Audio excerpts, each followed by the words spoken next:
Bonjour, tout récemment, une équipe de l'université de Rochester a publié un article scientifique révolutionnaire. C'est l'équipe de Rangadias qui annonce avoir découvert un supraconducteur à température ambiante sous une pression relativement faible.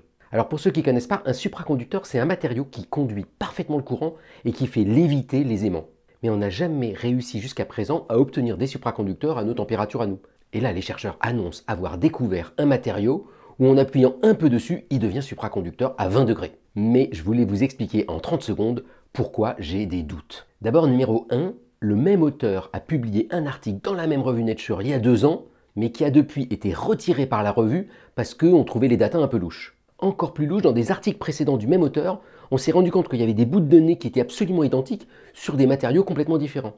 Mais si on oublie tout ce qui a été fait avant et qu'on regarde juste cet article, regardez cette figure. Ça, c'est la résistance en fonction de la température. Ça dit qu'en gros, le matériau il résiste et puis soudain, il résiste plus. Ça, c'est parfait, hein, c'est un supraconducteur. Mais si on va regarder très finement dans l'analyse qu'ont fait les auteurs, on se rend compte qu'en fait, le vrai data, c'est ça.